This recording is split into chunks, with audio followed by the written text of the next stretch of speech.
Esa noche lo que me salió fue ir hacia adelante, tratar de saltar la valla y salir por la salida de los músicos. No tuve en cuenta que el fuego y que el humo tienden a subir y yo subí al escenario para intentar cruzarlo y con eso me expuse más todavía. En el escenario siento que me cae una lona encima y me caigo mirando al campo. Y ahí se me cruzaron una serie de imágenes de mi familia y asumí que era mi último momento. Que esa lona de alguna manera me estaba abrazando y me estaba despidiendo. Para abrirla, unas 100 personas que habían aspirado por lo menos. Me decían, sacame a mí. Arrancó una chicota y cuando ya llegamos a la puerta, dimos vuelta y se estaba cayendo el techo del juego. Sí, en general fueron todos pacientes muertos por asfixia. Tenemos saturada la terapia, la unidad coronaria y todos los respiradores del hospital. Lo que te puedo decir que esto es desolador. Yo en el Ramos Mejía, en el Peña, en el Fernández, en el Instituto del Quemado, en el Bueno, de encontrar recién una bengala. En el Hospital Argerich y esto realmente parece ya un inmenso velatorio. La policía me acaba de decir. El 30 de diciembre de 2004 ocurrió la catástrofe más grande que recuerde la ciudad de Buenos Aires. Fue en República de Cromañón, local nocturno de referencia para la cultura del rock emergente. Esa noche Callejeros ofrecía un recital. Por aquellos años, el fervor y la pasión por un grupo de rock se manifestaba con banderas, cánticos y bengalas. Pero Cromañón estaba acustizado con material inflamable. El uso de pirotecnia encendió el desastre. No había dudas. Lo ocurrido no podía ser enunciado como un accidente. Esa noche solo estaban liberadas 2 salidas estrechas para más de 4.000 personas. La puerta, con cartel de emergencia por donde todos intentaron escapar, estaba clausurada. El sistema de rescate fue tan deficiente que agravó la tragedia. Un médico, Oscar Mervilá, que estaba de licencia ese día en el Hospital de Quemados, que es donde me llevaron, se acerca de todas maneras al hospital porque él había estado en la tragedia del APA, entonces sabía que el hospital colapsaba y se acercó voluntariamente a ayudar. Y pasa primero viendo los cuerpos de los que estaban separados como muertos. Estábamos separados como muertos.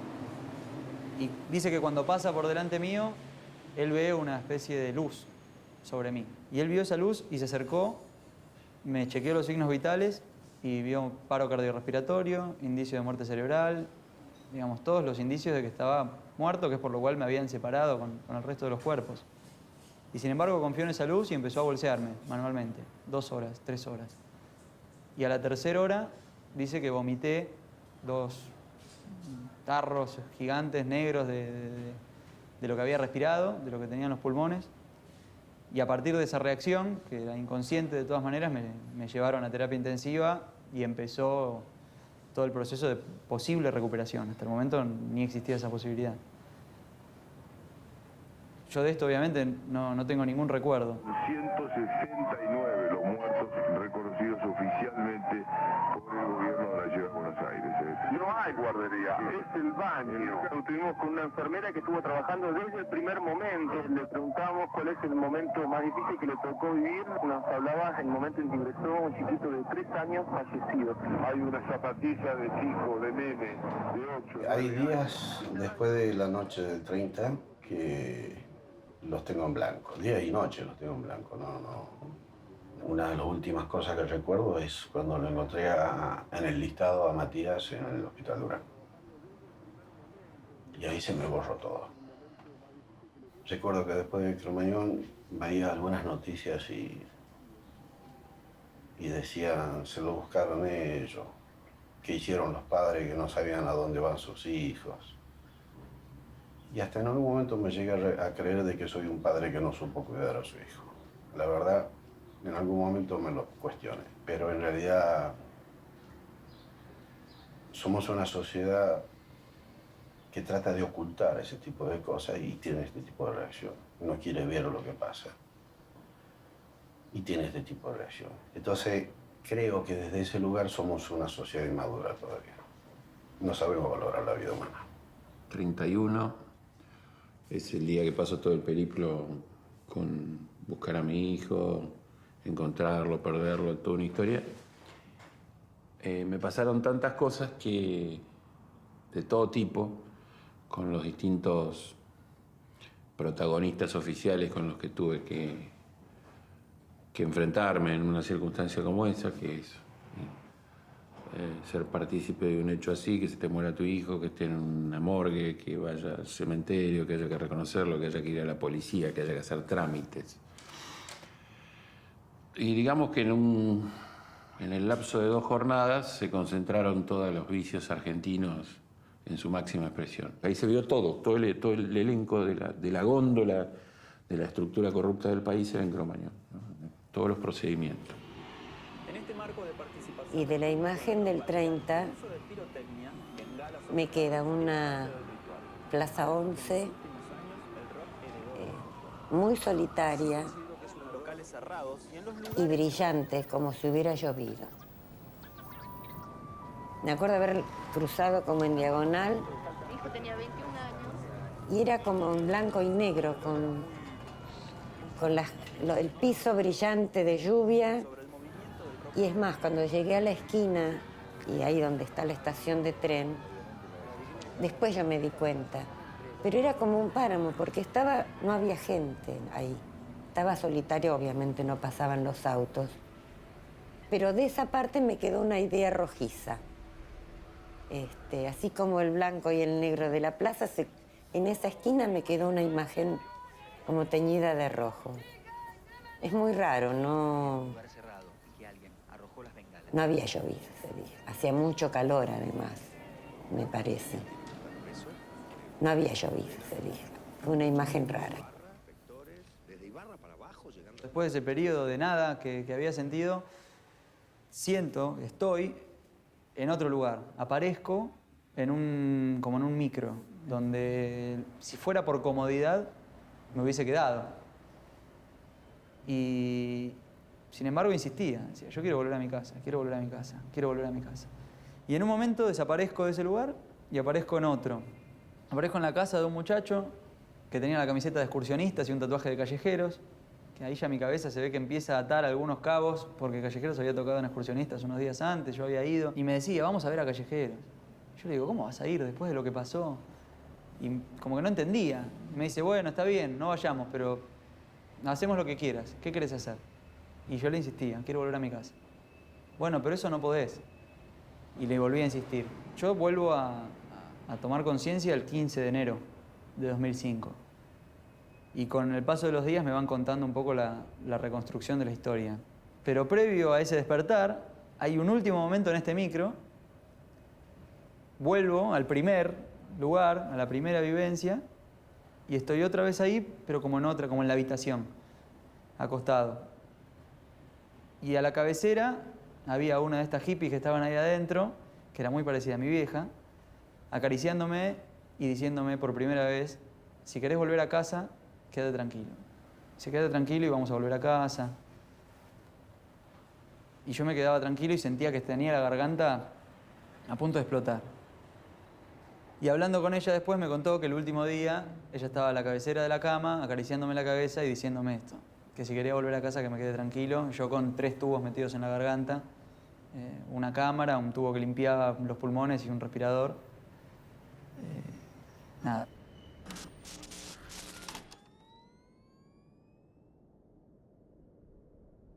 Esa noche fallecieron 194 personas. 700 sufrieron trastornos graves. Miles compartieron el horror.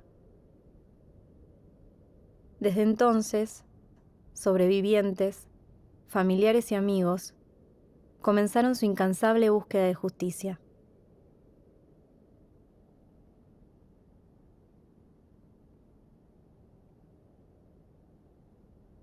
Pero ¿a dónde vamos cuando nos quedamos sin nada? Cuando ya no tenemos nada más para perder. Si todo se acabara, si la fuente de energía eléctrica se agotara, si una epidemia nos dejara a todos sin voz, el espacio público todavía existiría. El espacio público todavía nos encontraría. El santuario es la primera promesa de lucha. La primera manifestación. Una estaca al pavimento. El santuario es el comienzo del camino. el kilómetro cero.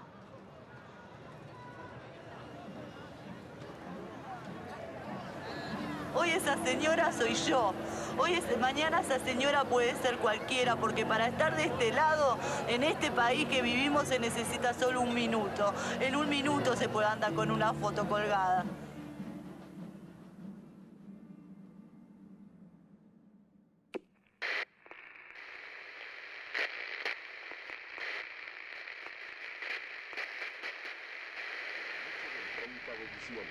Actuó el grupo Callejeros. A minutos de iniciado el espectáculo, una candela encendida impactó sobre una media sombra, creando un foco de incendio que derritió el material plástico. En instantes, una densa humareda negra con gran emanación de gases tóxicos provocó una intoxicación mortal a 194 chicos. El público, desesperado al querer huir, se encontró con la puerta de salida clausurada con un candado, junto a una cantidad de obstáculos que hicieron complicada la evacuación.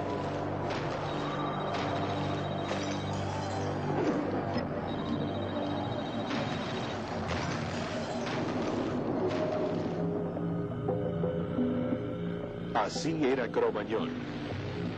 ¿Qué debió haber observado el Estado ejerciendo el poder de policía? Que el portón debía mantenerse siempre abierto durante cualquier evento.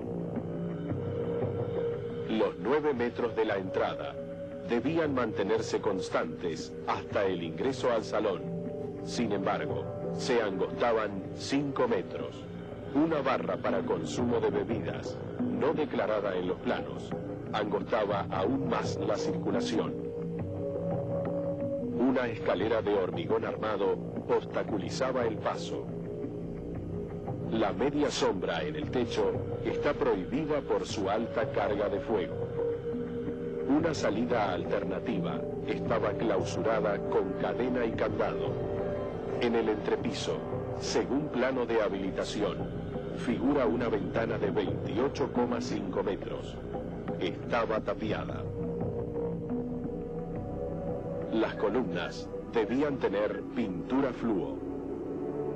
Se debió exigir la instalación de los extractores electromecánicos y extractores eólicos o claraboyas en la azotea que garantizaran la expulsión del humo. Esto no se hizo porque no se controló que en la azotea funcionaban inexplicablemente 3 canchas de fútbol en lugar de los extractores exigidos. Si las inspecciones se hubiesen realizado haciendo cumplir las normas, se habrían hecho las reformas necesarias y aún con la imprevisibilidad de una candela y una puerta clausurada, el local... Crónica Televisión tuvo el 31 de diciembre la primicia de las imágenes de la detención del gerente de la discoteca. Alcanzamos a ver a lo lejos que se cubre con una remera azul, allí, con ojotas, un pantalón de jean. Rápidamente el personal policial traslada a la comisaría séptima a Omar Chabán.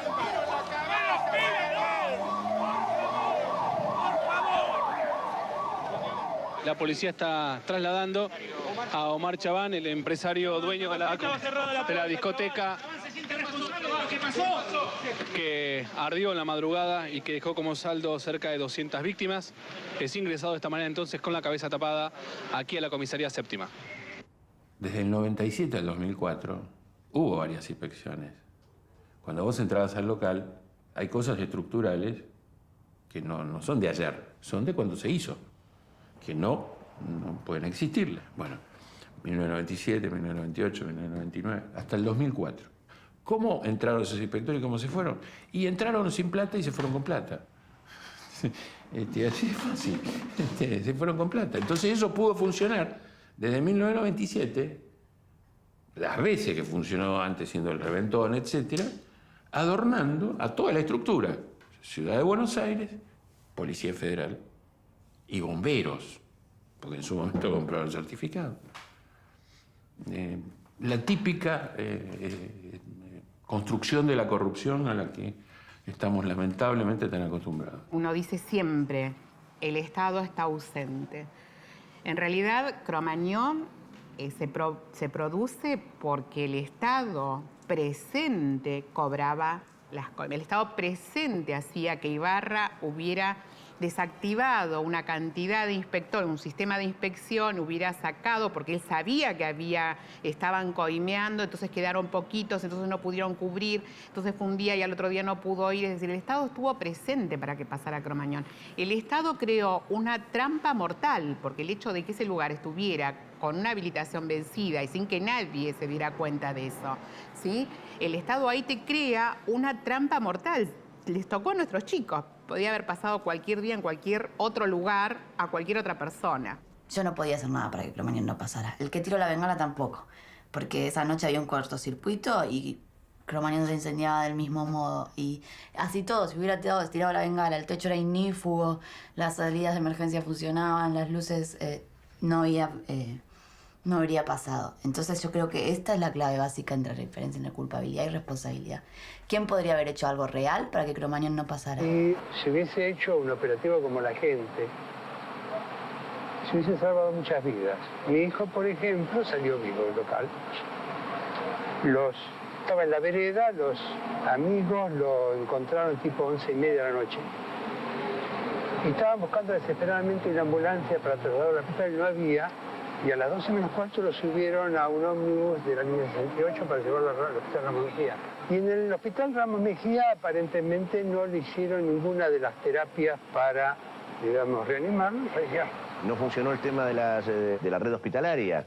No hubo orden, o sea, los pibes iban a cualquier lado. Estaba desbordado totalmente, agua, policía, vidrios rotos, chicos con frazadas caminando en pantalones cortos por las calles, se iban, acompañados por otros, se iban con una frazadita y se iban. En un Estado que funciona bien, que es consciente de la responsabilidad de todos y cada uno de los integrantes de ese Estado, Cromañón no pasaba. Con una sola inspección no pasaba. ¿Y por qué pasó? Pasó por una cadena de complicidades, porque hubo zona liberada para que eso pasara, porque a nadie le interesa nada. Lo único que interesa es el cómo sí y la plata. Cromañón, el local, tenía que tener hasta 1.500 metros cuadrados. Y parece que tenía 1.500 y pico. Que en el 97 lo hicieron aparecer como menos de 1.500. Ahora, cuando se van a pedir las habilitaciones después, las constancias, no van con 1 metro a medir de vuelta, porque se supone que lo midieron en aquel momento. Hay que controlar cada tanto, teniendo en cuenta los niveles de corrupción que tenemos en las inspecciones municipales aparte. Uno diría, bueno, se dieron cuenta después de Cromañón, no. Yo esto lo advertí en noviembre del 2003, un año antes. Entonces, ¿qué hice yo? Eché a todos los inspectores. Entonces, bueno, después de Cromañón. No, un año antes. Pues justamente ese fue el problema.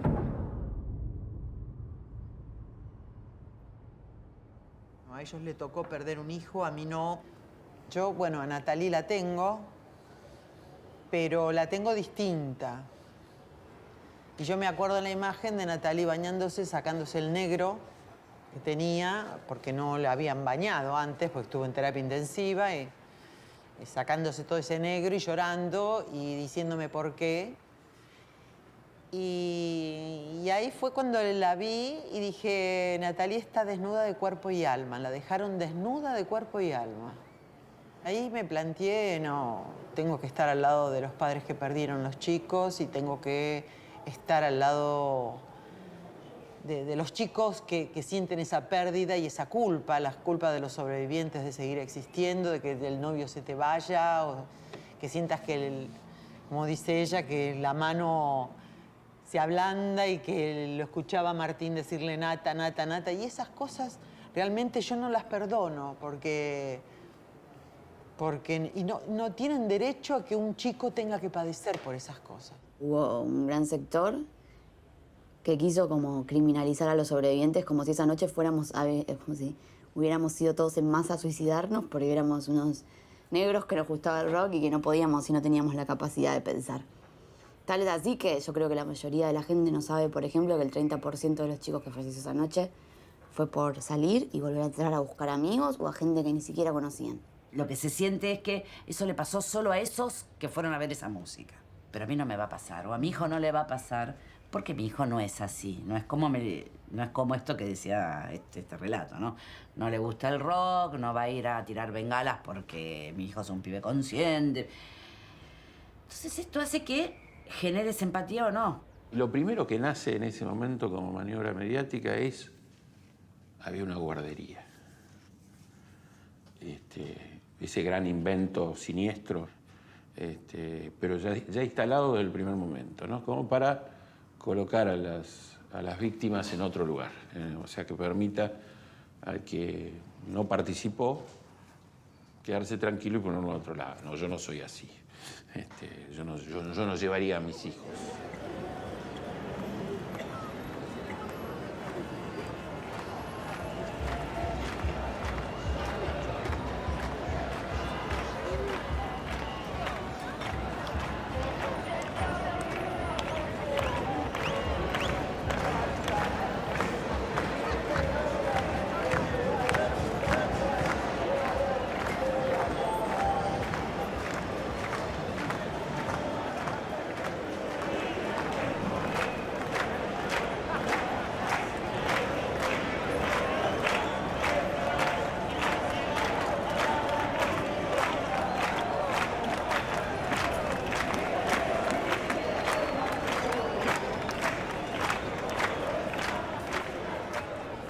La mayoría lo vimos en la tele. Vimos la muerte a través de la televisión. Escuchamos en loop incansable las sirenas de las ambulancias. Los vimos llorar a la hora del almuerzo y después durante la cena. Cromañón evitó las pantallas, pero los medios no lograron naturalizar el dolor, porque la lucha de los familiares y sobrevivientes se volvió de tiempo completo. Como héroes de epopeyas errantes, ellos se lanzaron al camino, pero quien se aventura jamás vuelve a ser el mismo.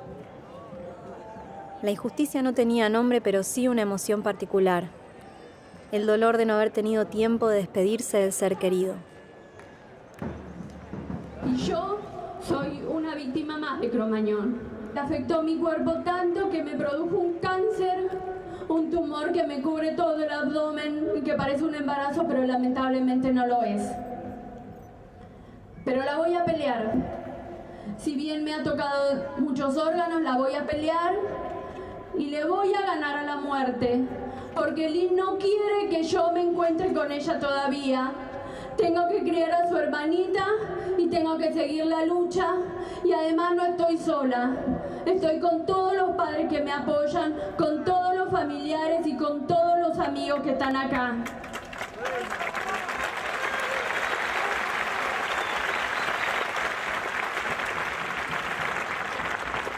Y con respecto a la causa, Chabán, que es un miserable corrupto, pide la excarcelación y no se lo vamos a permitir. Vamos a estar siempre atrás buscando justicia, reclamando justicia en contra de la impunidad. E encima Ibarra, que ni siquiera tiene el coraje de renunciar, se quiere quedar en el poder, y espero que me escuche y que nos escuche a todos. Andate Ibarra, dice una bandera allá, cárcel a Ibarra, dice otra. Justicia, Ibarra y Chabán la tienen que pagar. Eso es lo que dicen los carteles y eso es lo que todos queremos. ¡Los chicos de Cromañón! ¡Presente! ¡Los chicos de Cromañón! ¡Presente! ¡Ahora! ¡Y siempre! ¡Ahora! ¡Y siempre! ¡Ahora! ¡Y siempre! Todos los pibes de Cromañón, no hay olvido ni perdón. La justicia argentina, ¿dónde está? Ibarra y Chabán a juicio ya. Hoy enfrenta otra vez, se está cumpliendo otro mes. El pueblo con el alma va a luchar para que esto no vuelva a pasar. No puede ser, no tienen huevos, como para meterlos presos. Si le daba la pobreza a los palmacheros, ayuda por la mano, el pueblo no protesta. El gobierno es una fiesta, esperan que pase.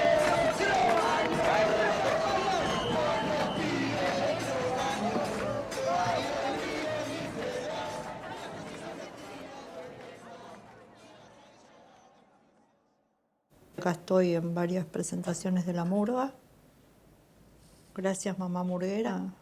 Esto me lo regaló Pablito Chinaca, un día de la madre.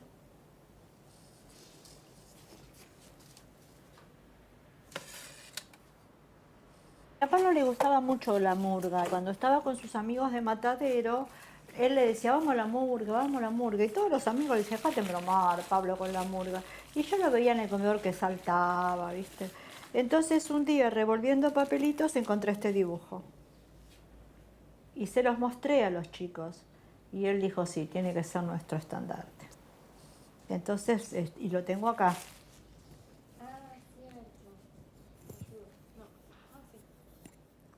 Me lo grabé ahí. ¿Viste cómo somos las mamás o las personas? Que para mí fue un mensaje. Para mí fue un mensaje de que me levantara de la cama, de que luchara con dolor y alegría. Y así lo hice. Y que los chicos formaran una murga, otro mensaje más positivo. Al principio venía uno y me decía, me anoté en el cuatrimestre. Y al otro domingo me dijo, no voy porque no puedo ni leer un libro, no me puedo ni concentrar. Entonces, esos años que estuvimos fueron haciendo un proceso. Entonces, cada uno, por suerte, encontró su camino. Hay algunos que bailan en otras murgas, que se fueron para otras murgas. Pero sirvió para eso.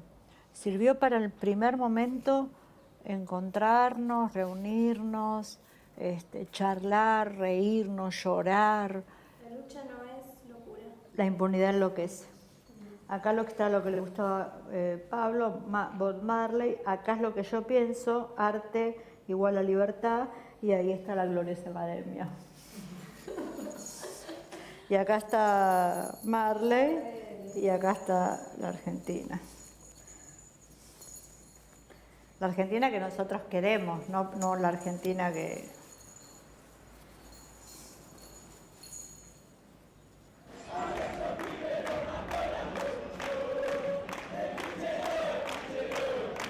Aníbal Ibarra fue por 2 veces electo jefe de gobierno de la ciudad de Buenos Aires.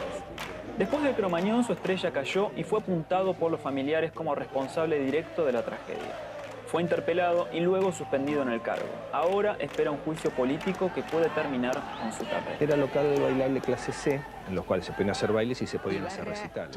¿Cuándo había sido la última inspección? Mucha gente me habló, por ejemplo, de Ibarra, diciendo, no, pero si está bien, era buen gobernante. Mira, son cosas distintas. Estamos hablando de responsabilidad por un determinado caso donde había que controlar y sabía. De hecho, después se clausuraron todos los boliches bailables, pero 3 días después, hasta teatros, shopping, restaurantes, lo hubiera hecho 3 días antes y hubiera evitado esta tragedia. Lamentablemente, nuestros países no nos permiten el lujo de, cuando ocurren estas cosas, irse a su casa a hacer el duelo y esperar una sentencia. En la Argentina la justicia no es un servicio, es el resultado de una pelea. Y bueno, lamentablemente hay que encarar estas peleas. Yo voto libre y responsablemente a favor de la destitución del doctor Ibarra. El resultado es que el señor Ibarra quedó destituido de su cargo del jefe de gobierno.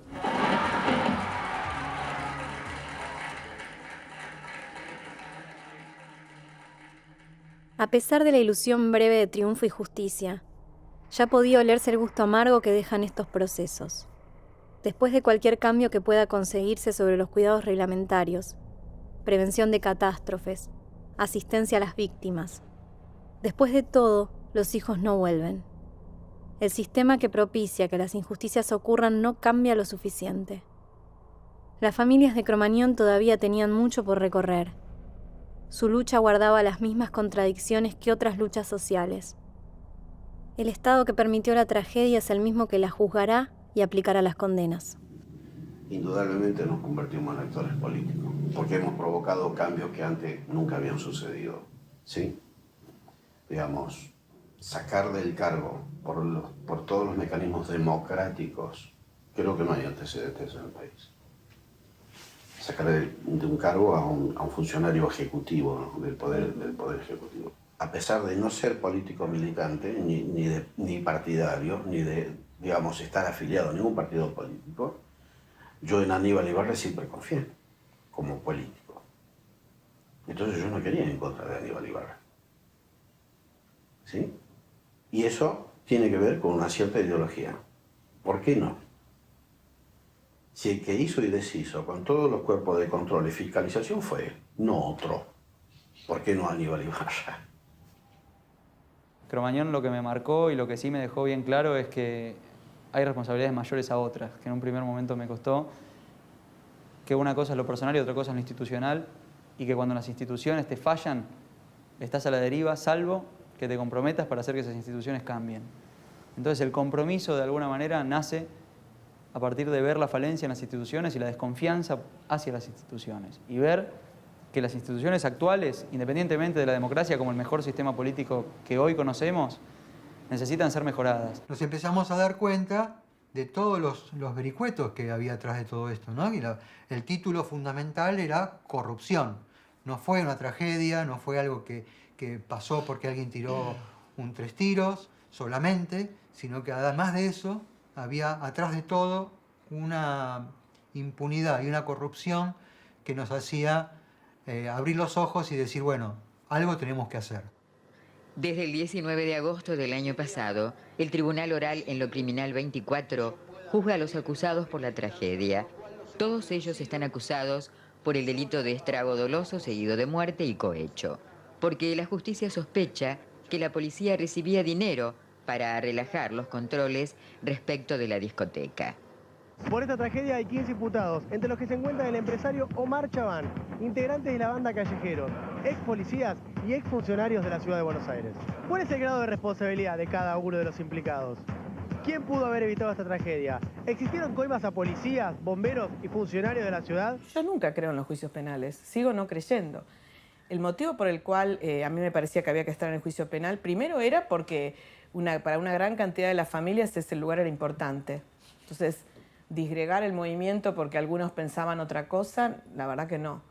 Y lo otro era la posibilidad, hay que recordar que nosotros queríamos que fuera oral y público, cosa que no ocurrió, de poner sobre la mesa algunas cosas, de que estuvieran claras para la gente, de probar, de que no era solo nuestra palabra, no, había que fundamentar. Nosotros estábamos en ese momento donde todavía la gente decía, el bengalero, donde todavía decía los padres no los cuidaron, donde todavía decían los pibes se drogaban, voy a hacer un paréntesis, no tiene nada que ver, se podían drogar, no se murieron por la droga, bla, bla, bla, bla, pero no es lo que dijeron las autopsias, capaz que no tuvieron tiempo de drogarse, pues los mataron antes, pero como fuera, no tenían droga, no tenían alcohol, no tenían más que cualquiera que conduce después de tomarse un vaso de cerveza. Y eso era interesante discutirlo desde un lugar con cierta distancia. Cuando empieza el juicio, el primer juicio de Cromañón, el 19 de agosto del 2008, al segundo o tercer día se me acerca un periodista, después que leyeron la elevación a juicio, tanto del fiscal como de las querellas, me dice, yo esto no lo puedo creer, pero ¿cómo ustedes no lo dijeron antes? Nosotros lo dijimos siempre, los medios no lo quisieron mostrar. ¿Qué era lo que vio ese periodista cuando oyó del fiscal y de los abogados?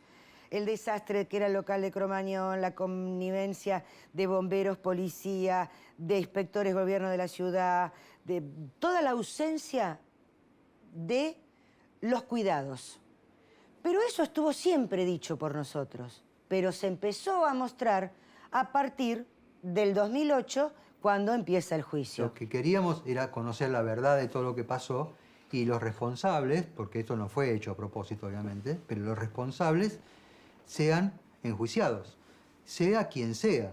No nos interesaba si era un político, si era un funcionario, un policía, un bombero o era el grupo. No nos interesaba. Lo que queríamos era que todos los responsables sean enjuiciados y ahí se determine si son o no son responsables.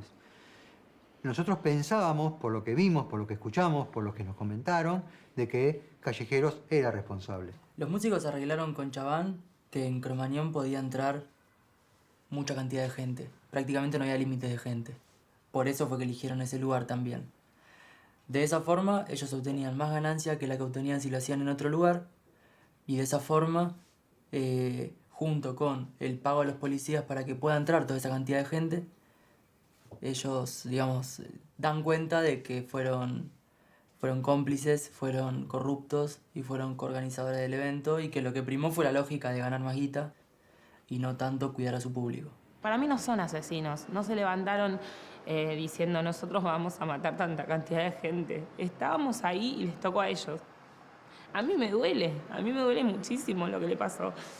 Pero me duele también que se hayan abierto de gambas, porque yo tenía 16 años y a mí me cambiaron la vida. No puedo decir que me la arruinaron, pero sí me la cambiaron. Yo tenía un destino, quería otra carrera, quería otras cosas y me cambiaron un montón. Y ellos ni siquiera se hicieron cargo. Y ni siquiera cuando salieron a tocar la primera vez dijeron, bueno, pedimos respeto por las víctimas. Nunca se hicieron cargo y eso duele. Entonces respeto a los que quieren defenderlo.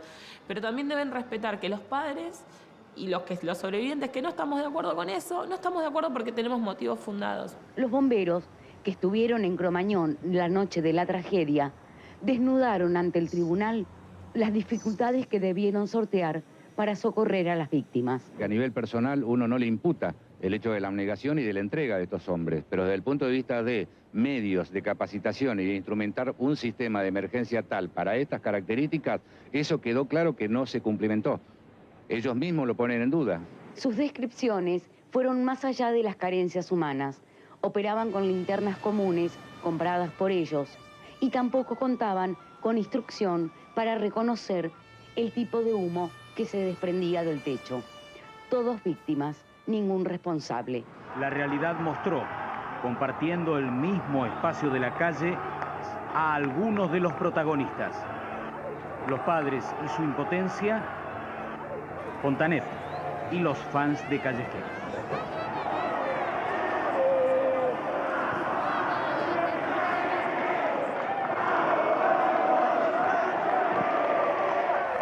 Según se pudo determinar esa noche, todo lo que sea el ingreso de material pirotécnico estaba a cargo de la seguridad. Y la seguridad, en principio, de acuerdo a las pruebas que hoy tenemos en el proceso, estaba a cargo de Callejeros. O sea, tanto la gente del sector VIP como la última gente que entró a recital no fue cacheada. Así que si hubo bengalas, tenemos que empezar a ver por ese lado. ¿Sabés cómo lo califico yo?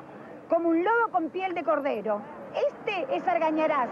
Nunca dio la cara. Es el que dijo que en obras no quería tocar porque no podían poner su seguridad, pero sí lo podían hacer en otros lugares porque de esa manera, teniendo su seguridad, ellos entraban bengalas. ¿Qué dijo el manager respecto de la plata que se le pagaba a la policía? Bueno, que era un pago de policía adicional. En realidad, servicio de policía adicional que viene vestido de traje, pasa, mira y se va y está siempre en los recitales y se lo descuenta de los ingresos.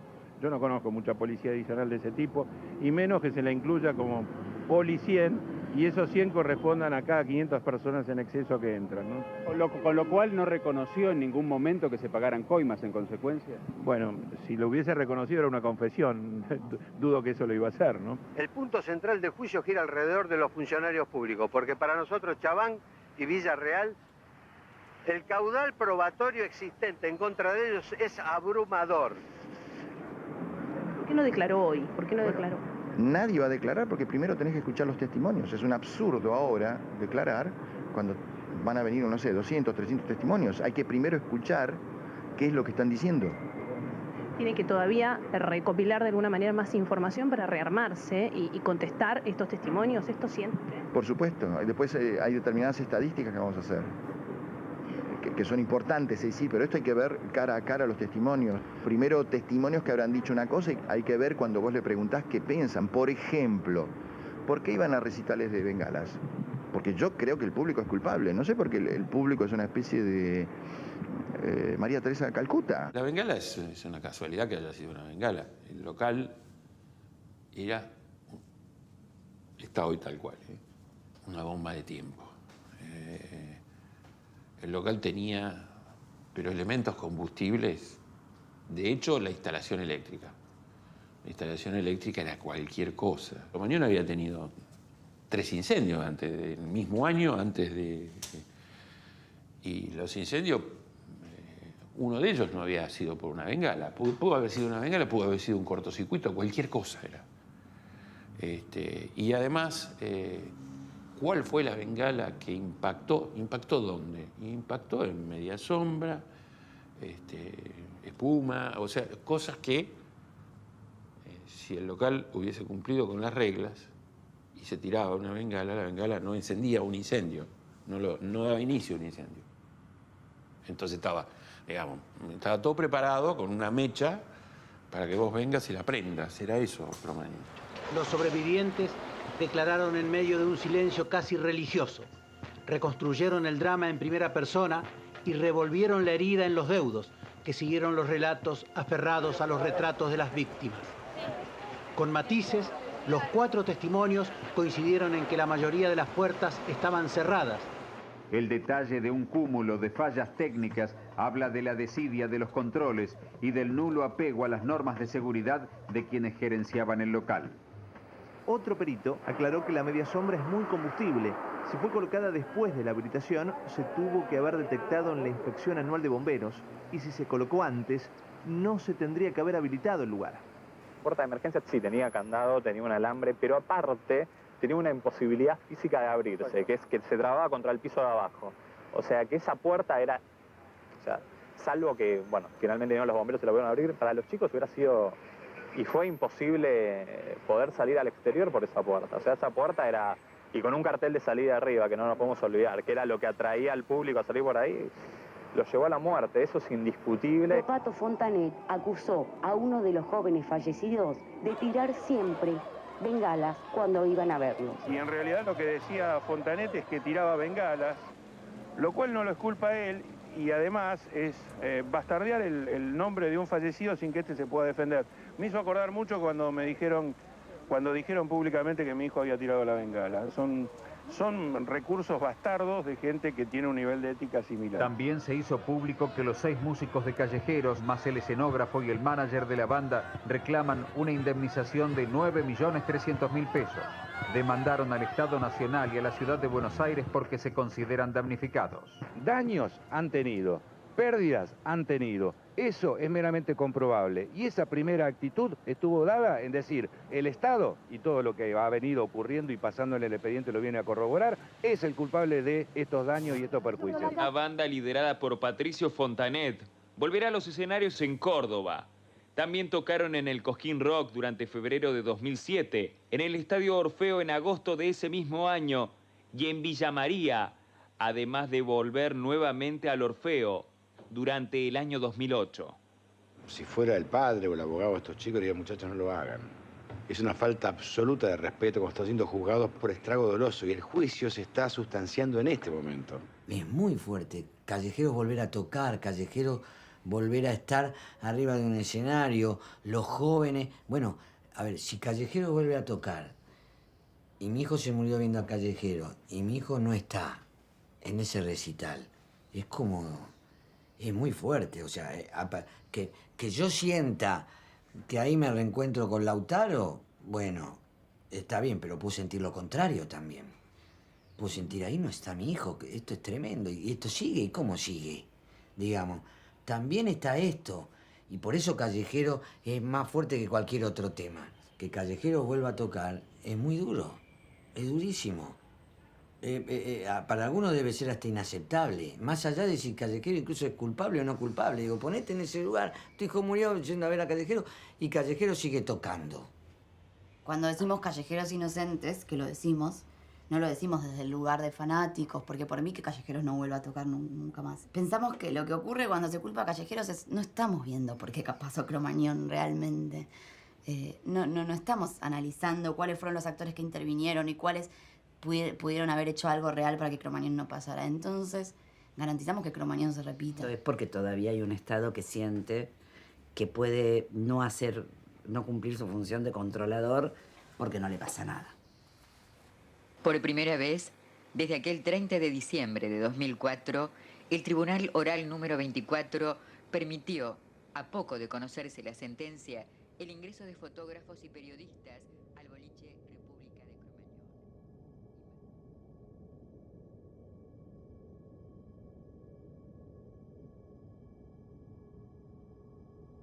¿Cuántas veces escuchamos que en el baño funcionaron guarderías para niños? ¿Cuántas veces escuchamos que no las hubo? ¿Y cuántas de esas veces lo quisimos escuchar? Para desmentirnos debemos decir tanta cantidad de veces la verdad como se repitió el mito. Habrá que decir que el disfrute no es argumento suficiente para justificar la muerte de nadie. Habrá que decir muchas veces que disfrutar sana, reúne y humaniza, y que por eso merece el cuidado.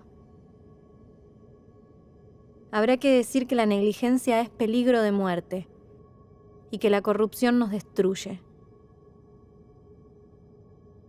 Tendremos que repetir incansablemente que si el incendio se produce en una bailanta, en un microestadio de rock o en una disco de música electrónica, es igual, es el mismo dolor, porque la vida de nadie vale menos.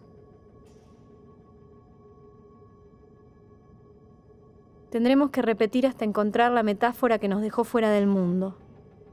Y frente a su luz, frente a los pocos segundos que dura encendida, volver al instante antes de que lo peor ocurra.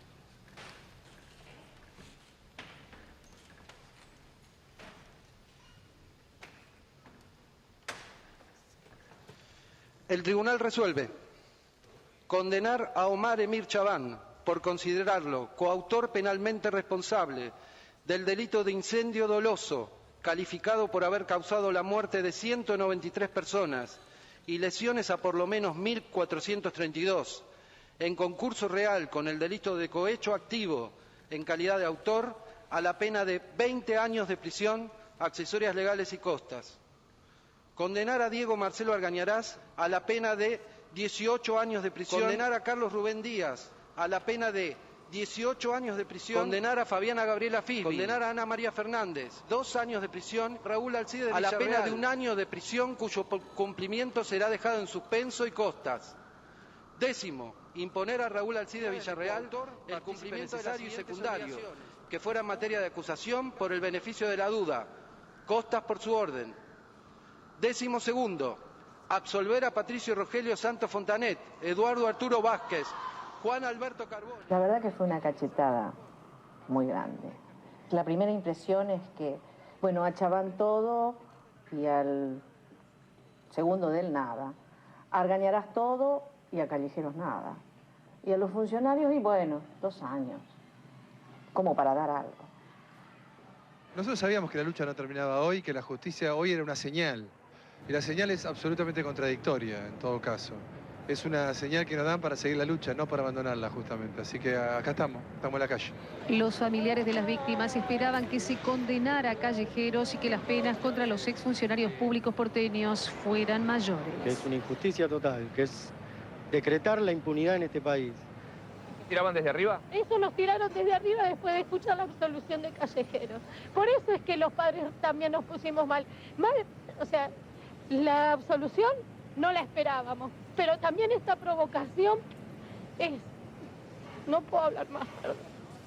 Para el dolor de los familiares, ¿es legal? Estar ahí adentro el día de la sentencia fue demencial, porque era difícil responder por uno. Yo, así loca como me ven, soy muy tranquila para esas situaciones porque no les voy a dar el gusto, pero se armó una así que podía haber terminado, o sea, el famoso gesto de la madre de Fontanet hacia los familiares, una cosa... Y teníamos un blindex, que no hay cosa más violenta, porque si vos querés que la gente sea violente, ponele un blindex. Ponele un blindex, claro. Gente, no es que si no estaba el blindex íbamos... No es así. El blindex te provoca violencia. Cuando vos, por ejemplo, decís, ¿había o no coima política? Evidentemente había. Fabiana Fisben le dan 2 años. Que Fabiana Fisben recaudaba para ella misma. Exactamente. Es mantener la estructura. Evidentemente, Fabiana Fisben recaudaba para que estuviera arriba, que en este caso era Ibarra o cualquier otro. Es que justamente eso, es tratar de mantener la estructura y de no logremos que cambie algo para bien. Y eso es muy triste. Los únicos que quedaron atrapados en esta madeja de entregarnos a alguien, quedan de los 3 funcionarios 2 con 2 años. O sea, su único gasto va a ser mojarse con tinta en una almohadilla, poner su huella digital y volverse a su casa. Mientras tanto, esto es una invitación a que Cromañón se repita. Bueno, después de lo de Mati era un desastre. Repetí, no me interesaba nada, no quería seguir estudiando. Y bueno, quedé embarazada. Que los hijos se enteraron a los 8 meses. Bueno, tenía un problema en el ciático, obviamente por la panza, que no parecía que tuviera panza, y bueno, me llevaron al médico y ¿cómo se llama? La directora de resonancia magnética me llamó y me dijo que bueno, que yo le dije que no me podía hacer la resonancia pues estaba embarazada, y me dijo que bueno, que había que contárselo a papá. Así que cuando entró, la directora me preguntó si quería que le dijera a ella, y yo le dije que sí. Pero cuando entró él, me largué a llorar y se lo dije. No me habló por 3 días, 4. Pero me mandaba mensaje para ver cómo estaba. ¿Mensaje de texto? Sí. Y bueno, nació Joaquín a las 2 semanas. Y estábamos todos locos. Y yo, es como te dije a vos, para mí, desde que nació Joaquín, ahí todo empezó a mejorar.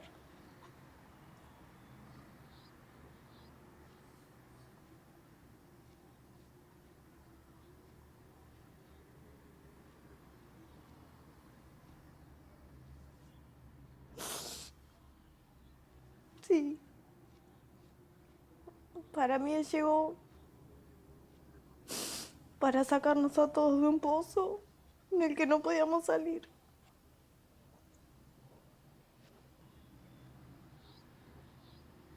Y ahora ya tiene 6 años. Está muy grande. ¿Y qué sé yo? No sé. Nos reventó la cara, nos quedó la cara. En 2 semanas estábamos en el sanatorio recibiendo a Joaquín. Y sí, nos cambió la vida. Sí, claro que sí. Claro que sí. Puso unos paños, digamos, la herida abierta y ahora junto con el otro atorrante son 2 soles que tenemos que nos llenan la vida, sí. No ocupan el lugar de nadie tampoco, pero no, claro, nos llenan la vida y ayuda mucho.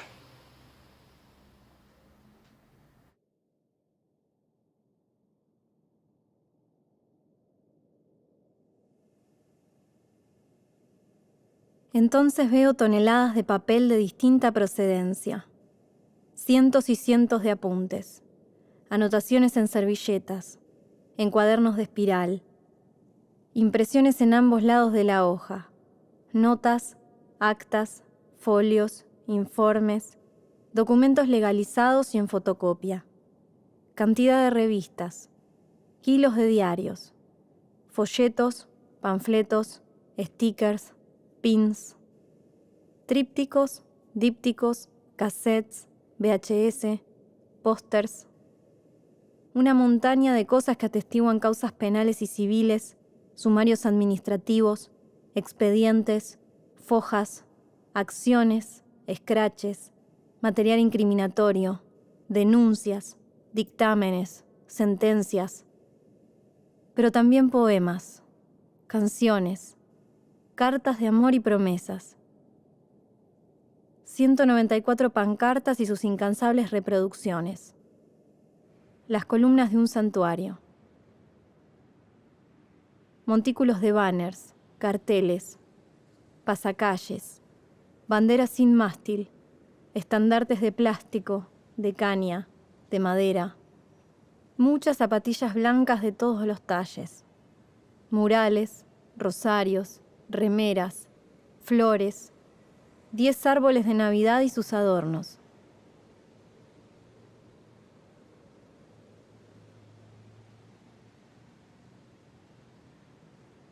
Todo en un inmenso montículo de recuerdos en materiales permeables al tiempo.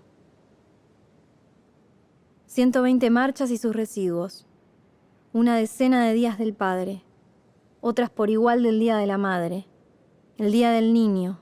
Cada aniversario. Cada cumpleaños. Las vigilias. Se mezclan porque el sol erosiona todos los días. ¿Cómo hacer que todo esto sobreviva a nosotros? ¿Cómo eternizarlo? ¿Cómo hacerlo lugar? Todo ha dejado souvenirs indeseados. Todo ha dejado una montaña de tiempo guardada en placares de habitaciones vacías. Es como una triste constante en nuestro país, las tragedias que parecen inevitables, tragedias que quedan. ¿Qué aprendemos de las tragedias en la Argentina? ¿Aprendemos algo? ¿Por qué siempre todo puede volver a repetirse? A un día de la tragedia continúa la identificación de las víctimas en la morgue judicial. Quedan 12 cuerpos que aún no fueron reconocidos por los familiares. Chiavi admitió que había muchas más personas en los dos primeros coches y criticó la costumbre de los argentinos de ir al primer vagón para bajar antes. Dijo además que si hubiese pasado el feriado hubiera sido mucho menos grave. El juez Bonadío investiga por qué el tren no frenó. Pero hay una responsabilidad primaria del Estado que no ejerció fiscalización y control sobre esas empresas que tienen la concesión de la red ferroviaria. Los familiares de las víctimas de Cromañón, con su experiencia de ver a sus hijos masacrados por la codicia empresaria, amparada, apañada por la corrupción estatal, salieron a solidarizarse con los familiares de las otras víctimas. Se juntaron las dos tragedias. Desde un principio, los familiares de Cromañón nos dimos cuenta que Cromañón expresa una lógica que va más allá de Cromañón.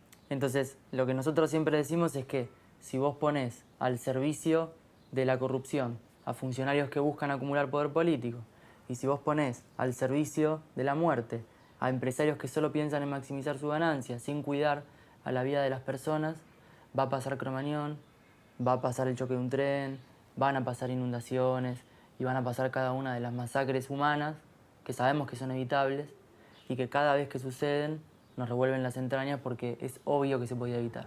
Y no podemos estar mirando para otro lado. ¿Y qué estamos pidiendo? Policía y cámaras. Por Dios.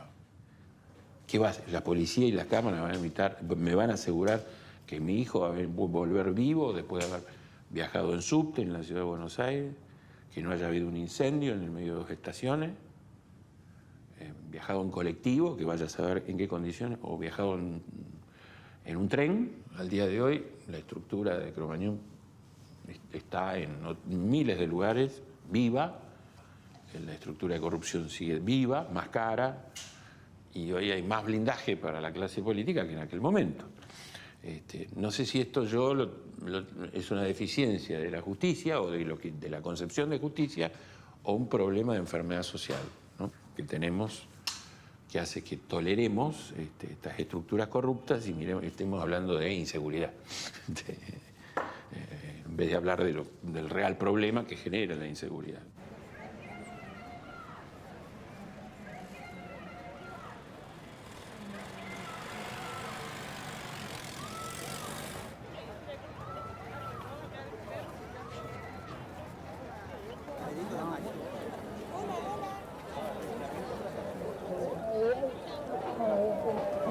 No podía faltar. No podía faltar. Bueno, estamos acá, con fuerza, estamos todos juntos. Con el dolor en las entrañas y en el alma, como casi todos de ustedes, decidí honrar de pie la vida de mi hijo. Pertenezco a la murga a los que nunca callarán, que fue formada por sobrevivientes y amigos de la masacre. Y hoy me gustaría dejarles una canción que le dediqué a mi hijo. La noche oscura jamás amaneció, El sol brillante mi alma abandonó. Un día un ángel vino y me tocó. Dijo: viejita, junta encontraremos el sol. Luego me dijo: está con vos, está con vos. Él salió de tus entrañas y a tus entrañas volvió. Su alegría y su energía te dejó. Si nunca callan, los burgueros construirán un mundo nuevo que no pare de bailar y que convierta en protesta este dolor. Vamos, viejita, vamos juntas a bailar para que el sol no deje nunca de brillar. Vamos, viejita, vamos juntas a bailar con los burgueros para que el sol no deje nunca de brillar. Gracias.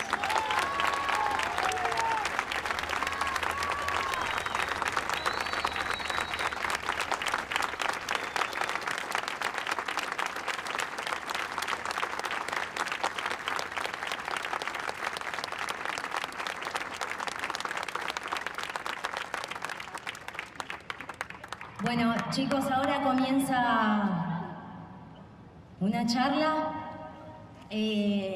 por aquel sector donde estábamos participando anteriormente de las charlas. Qué emocionante que es escuchar a cada una de las madres. Qué fuerza que tienen, viejo, perdieron a sus hijos. Perdieron a sus hijos y están acá hablándonos de que perdieron a sus hijos y hablándonos de que hay que tener fuerza y hay que salir a luchar. ¿Qué menos podemos hacer lo que no hemos perdido un hijo que salir a luchar junto con ellos? Nosotros tenemos que ser el puntapié para cada una de estas madres. Nosotros tenemos que proteger a cada una de estas madres. Nosotros tenemos que pedirle al Estado, a los diferentes gobiernos de turno, que respeten los derechos de cada una de estas mujeres y hombres que son víctimas de la violencia institucional, víctimas que están con vida, que están hoy, que nos hablan. Derechos tienen estas personas, derecho a tener justicia, derecho a que se las respete, derecho a que se las escuche. Mi primera expectativa es que alguno de los responsables por la muerte de mi hijo y otros 193 chicos vaya preso, y porque más allá que los chavanes y los callejeros son impresentables, son los funcionarios civiles y los funcionarios policiales los que tienen la función de cuidar la vida de los chicos. En la ciudad de Buenos Aires. 10 años de prisión para Omar Chabán, 7 años para Patricio Fontanet, 8 años para Carlos Díaz, 6 años para Eduardo Vázquez, 5 años Hay para... funcionarios que entran a prisión. Es un hecho inédito, ¿no? Absolutamente inédito. En la historia argentina es la primera vez que esto ocurre, lo cual es peligroso, porque puede ser la última. Sí. Acusados de cohecho, de coima.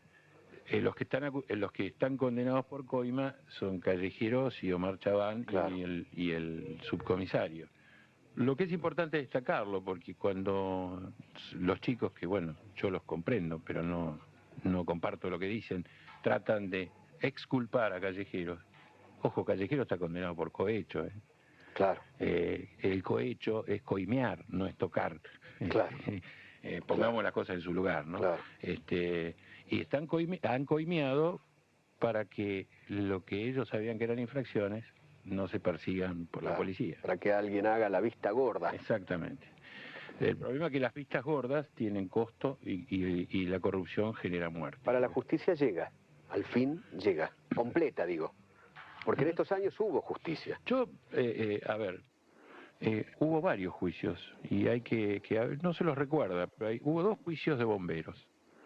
El primer juicio de bomberos, que fue precisamente cuando se descubrió en Cromañón la trama de corrupción que permitía la habilitación de estos locales con la participación de los bomberos, generó condenas y el segundo también, a punto tal de que, como consecuencia de Cromañón, hay 22 personas condenadas. Y en la cárcel, antes de hoy, ya había 8. Por los chicos. Y sí, en general. Y ahora por los doctores, dijo. ¿Quién dijo los doctores hoy? Todos. Los doctores. Sí, sin golpe bajo ni nada, pero un brinde muy especial con una mamá que yo quise mucho, Norita. Muy bien. Todos la quisimos mucho. Todos la quisimos mucho, ¿cierto? Por todos los papás que partieron. Todos los papás que partieron y no pudieron compartir este momento con nosotros. La verdad que sí. Exactamente. Por él. Chin, chin.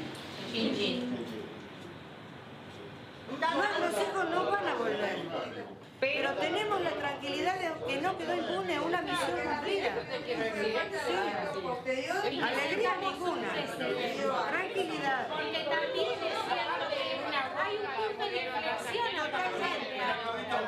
Yo calculo que hay cosas que, bueno, ya es cierto que hay cosas que cambiaron. Y a partir de ahora, muchas cosas.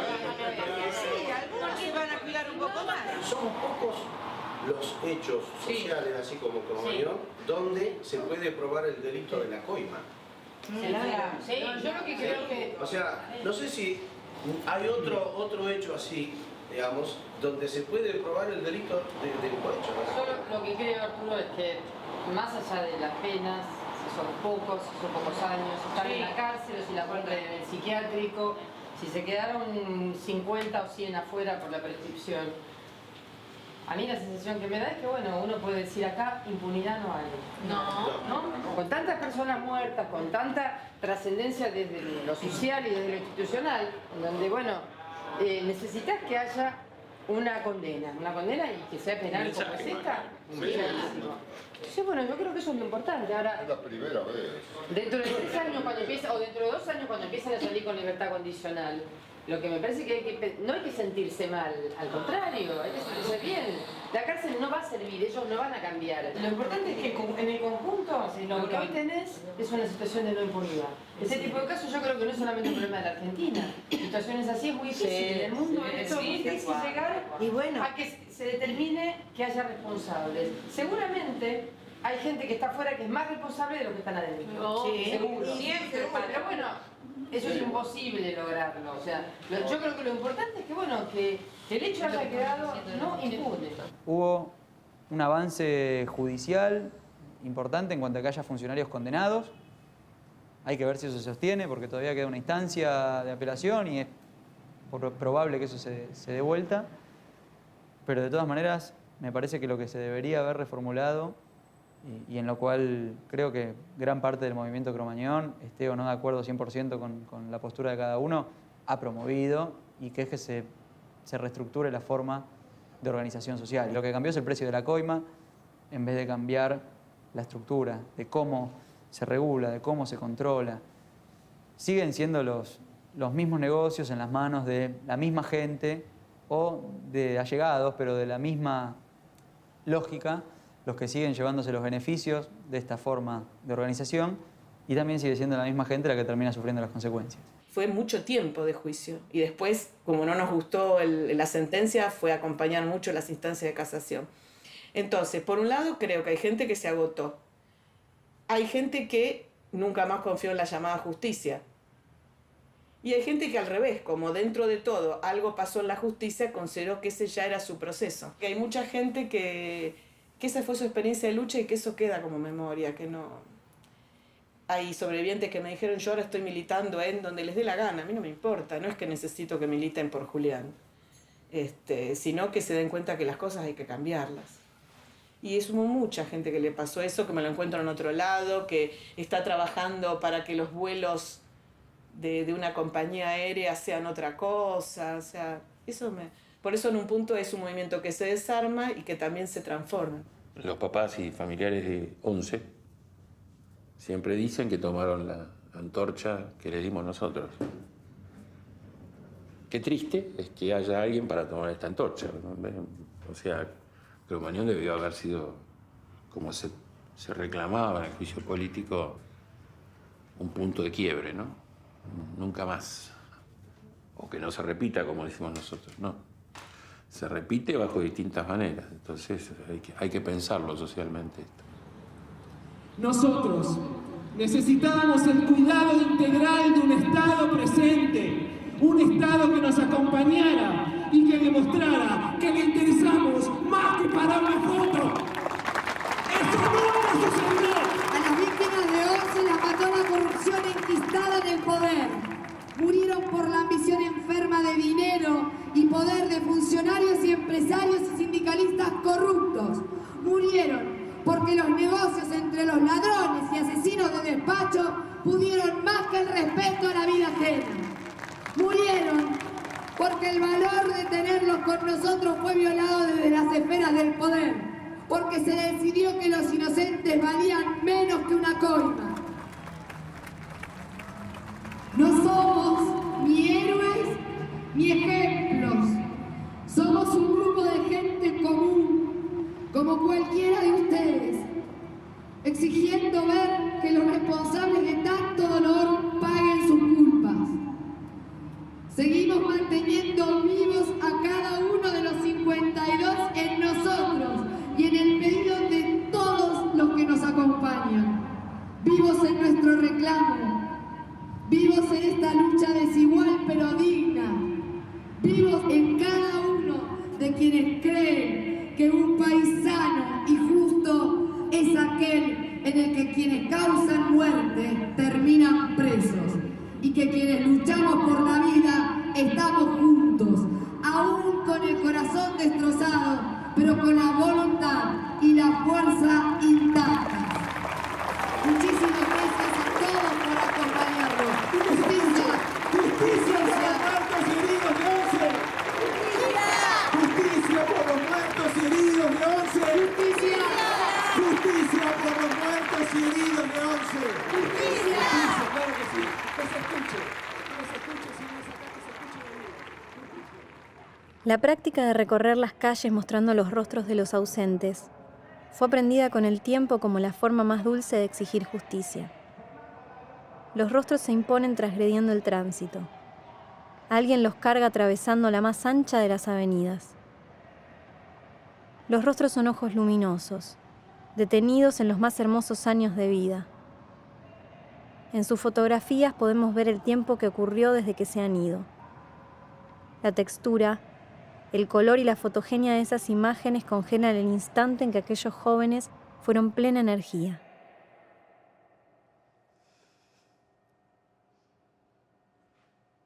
Cada generación entiende sus modas y modismos. Cada generación con su estética, con sus signos de transgresión. La identidad puede autorretratarse, puede maquillarse o estandarizarse con facilidad. Pero aunque frivolizada, mediatizada, aunque mercantilizada, la ternura no puede resignarse a la violencia. No puede atemorizarnos. La ternura parpadea y respira para que no la condenemos eternamente a ser pancarta.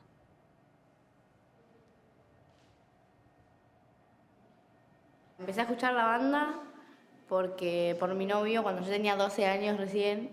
Y bueno, empecé a escuchar la banda porque, qué sé yo, viste que te dedican un tema y entras a investigar y bueno, y desde ahí la empecé a escuchar y después me uní al grupo de No nos cuenten Cromañón. Y bueno, y desde que empezaron a hacer las marchas o a ir al obelisco, participé en eso y todo. No pude ir a recitales porque no tenía la edad para ir, o sea, no me iban a dejar. Y menos con lo que había pasado después de ahí y no lo pude convencer. Pasó un poco también con estos chicos cuando metieron presos a callejeros, es que les robaron su lugar de pertenencia. Que los recitales implican mucho más que ir a ver una banda de rock. Implican también esto, compartir con amigos, pasar un buen momento. El que está ahí arriba cantando está diciendo lo que yo quiero decir.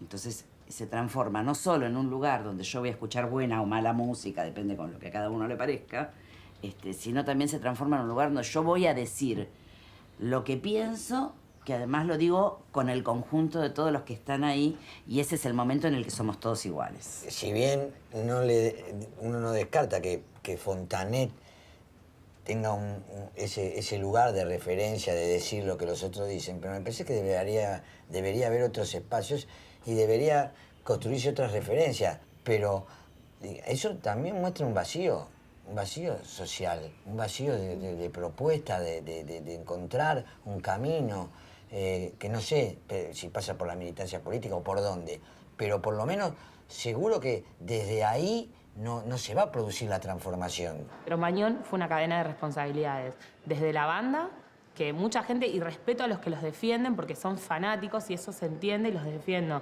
No respeto al que me viene a decir que la música no mata, claramente que la música no mata y eso estamos todos de acuerdo. Lo que mata es la responsabilidad de la gente. Entonces, por ellos, por la negligencia y la impericia que tuvieron en su momento, ese día de saber que habían metido 16.000 personas adentro de un excursionista, salir y querer meter esas 16.000 personas adentro de Cromañón, y habilitar más cantidad de entradas de las que, la posibilidad que tenían, eso es negligencia. ¿Por qué? Porque si le salía bien, le salía bien. Y si le salía bien esa, le iba a salir bien la segunda, como le pasó, porque eso explota el jueves. Pero había empezado 2 días anteriores, el 28 y el 29, y fue lo mismo. Entonces ahí es donde los jueces probaron que había responsabilidad de parte de la banda.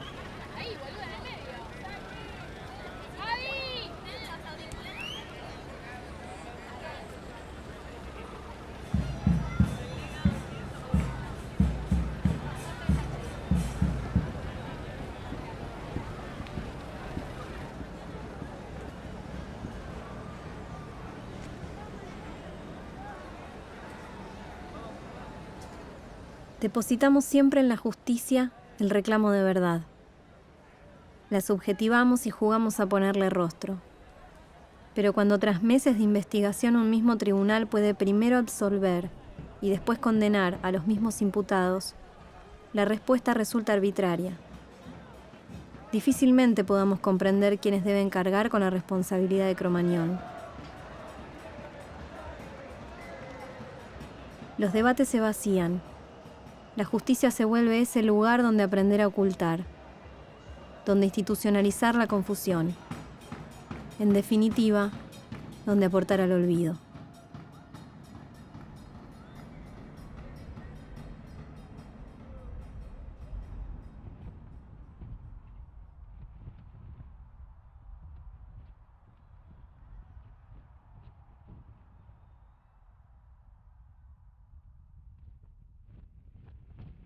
El silencio nos permite callar lo que nos aturde, pero también amplificar los sonidos que nos llenan de plenitud. Algunos no pueden escuchar la música de callejeros. No pueden porque los lastima, porque invade, porque traslada a donde no quieren volver. Para otros conecta con los ausentes, hace vibrar, resistir al dolor. Es extraño, pero los mismos tonos suenan diversos. Las mismas melodías suenan distintas.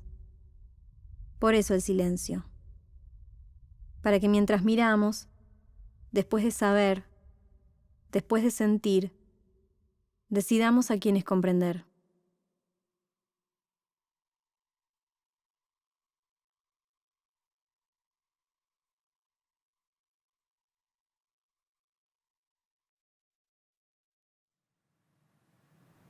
Yo creo que ellos está bien que estén sentados en el banquillo de los acusados y está bien que reciban una condena, pero también es cierto que es ilógico que ellos estén siendo condenados mientras Ibarra sigue candidateándose.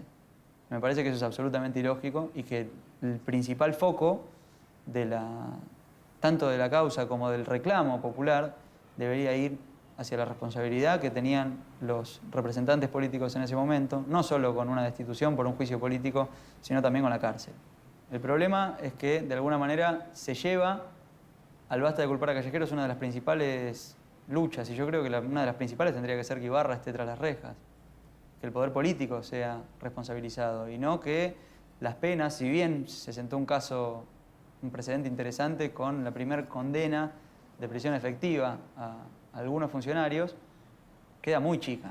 El 30 de diciembre de 2004, miles de jóvenes celebraron el recital de su banda preferida.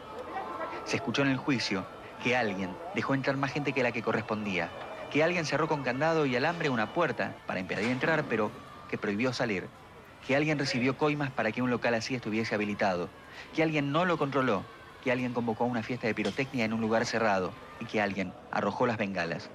Cada hecho por separado no representa una amenaza de muerte, pero juntos resultaron una trampa mortal. Una libertad transitoria a la espera de un fallo firme. Lo que ha entendido la Corte Suprema es que en estos casos, no así en el de Omar Chabán, el que recibió la pena más grande de 10 años y 9 meses, ha quedado, sigue detenido, obviamente, también de la forma en la que quedó detenido Vázquez.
Y entonces en ese marco estamos realmente muy preocupados por lo que significan los funcionarios públicos con la posibilidad de una baja de sentencia que afectaría también a otras víctimas, como pueden ser las víctimas de la tragedia de Once o las víctimas de las inundaciones.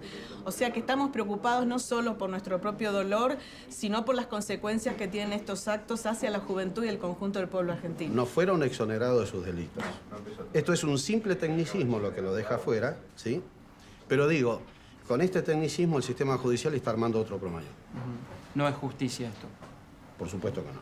Cuando se cae un avión, Lapa, cuando se destruye una ciudad, Río Tercero, cuando se cae otro avión, Fray Bentos, cuando se inunda Santa Fe, cuando se inunda La Plata, o cuando explosiona un edificio, que hemos conmemorado estos días, existe el riesgo de que los funcionarios vayan presos, porque en Cromañón por primera vez fueron presos.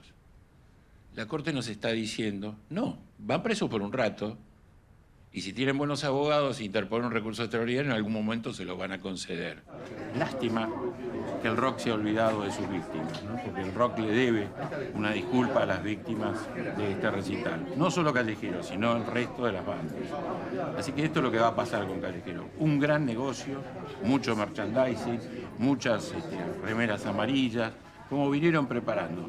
Y muy probablemente los temas que compuso en la cárcel sean un nuevo hit. ¿Tienen en mente realizar algún tipo de presentación judicial? Sí, seguramente. Lo que pasa es que nosotros no queremos quedar sindicados como los familiares antidemocráticos que desconocen las leyes. Entonces ahí tenemos un problema. Nosotros no estamos en contra del garantismo. Nosotros nos preguntamos si este garantismo que le llega a Callejeros y a los funcionarios le lleva al pobre flaco ladrón de gallinas que no tuvo otro remedio, o al que está preso porque es pobre. Entonces la primera pregunta es esa. La segunda es, como dijo José, si la cuestión es tan jurídica o es política. O sea, si la Corte Suprema es apolítica y no hace fallos políticos. Nosotros hemos perdido la ingenuidad en estos 10 años. Bien, sí.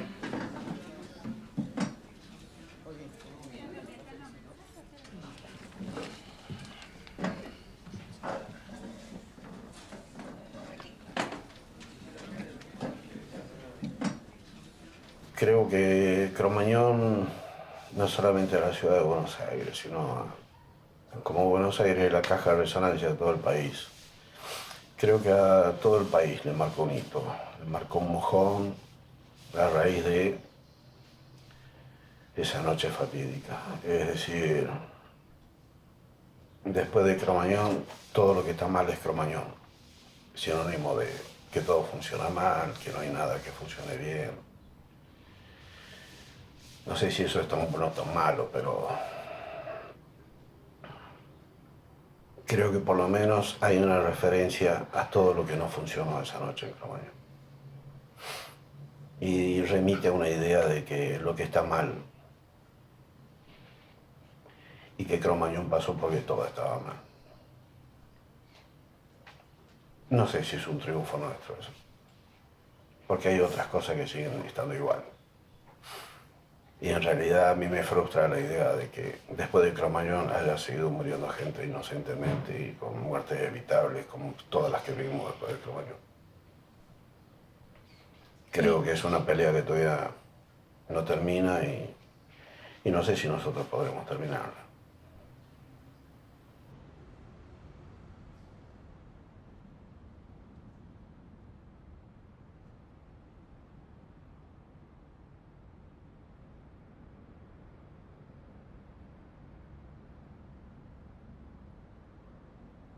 Se dice que de cada víctima de una tragedia hay por lo menos 400 personas que constituyen sus vínculos, y por lo tanto también se ven afectadas. Multiplicando estas cifras, hay por lo menos 1.600.000 historias relacionadas con el recuerdo de esa noche.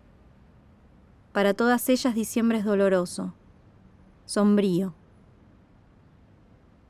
De forma cíclica, diciembre vuelve como si el resto de los meses que ocupan el año no existieran. Vuelve con la noción intacta del presente. Sin embargo, ese mismo ciclo ocurre todos los meses, porque cuando llega enero, los chicos desaparecen con Luciano Arruga. En febrero los trabajadores y estudiantes mueren en el tren de Once. En marzo recordamos a los que no vuelven. En abril Marita Verón nos mira fijo. En mayo los encontramos en las inundaciones que se lo llevan todo. En junio están en las escaleras de Puerta 12. En julio en los cimientos de la AMIA. En agosto Lapa. En septiembre Carmen de Patagones. En octubre la tragedia del Colegio Ecos. En noviembre Río Tercero. Y mientras tanto, antes de volver el 30, llegan con el 19 y 20 de diciembre. Cada mes con su pancarta, con su acto y su marcha, como un calendario triste que marca el cuerpo de derrotas, pero al menos es en la búsqueda de justicia donde construimos la esperanza.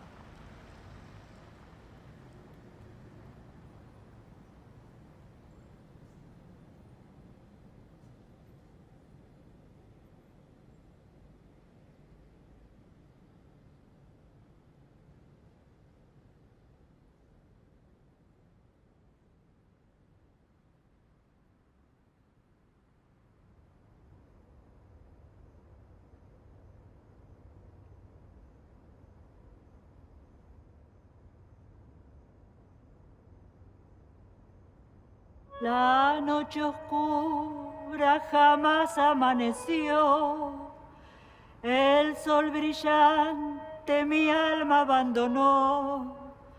Un día un ángel vino y me tocó, dijo viejita, junta encontraremos el sol. Luego me dijo, está con vos, está con vos. Él salió de tus entrañas y a tus entrañas volvió. Su alegría y su energía te dejó. Si nunca acá ya los murgueros construirán un mundo nuevo que no pare de bailar y que convierta en protesta este dolor. Vamos, viejita, vamos juntas a bailar para que el sol no deje nunca de brillar. Vamos, viejita, vamos juntas a bailar con los murgueros para que el sol no deje nunca de brillar.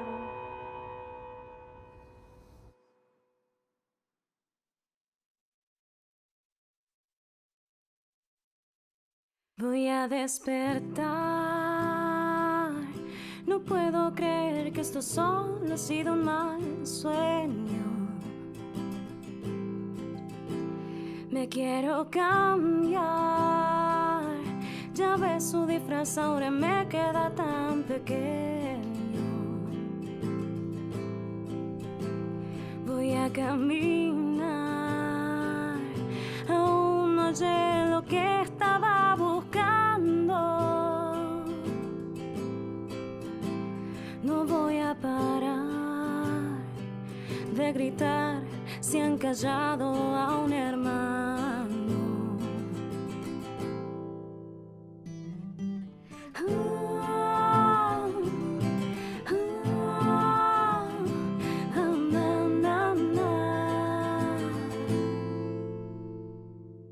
Ya no seré más amiga del tiempo, pues él se empeña en verme olvidar.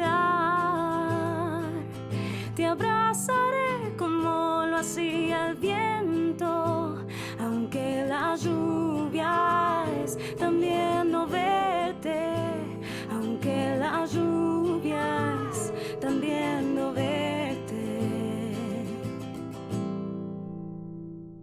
Tu latido será el nuevo ritmo de mi movimiento y el silencio será el motivo para nuestro reencuentro. Mi memoria lleva tu nombre, te lo prometí, por tu recuerdo seremos montones. Na na na na na na na na na na na na na.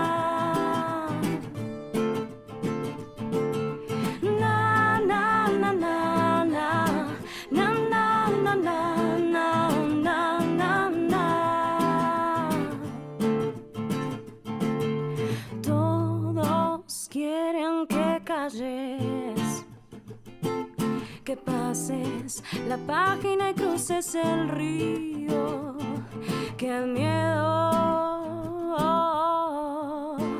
no te cambie.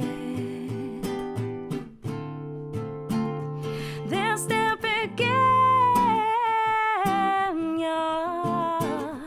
me lo dijeron, que esta vida es un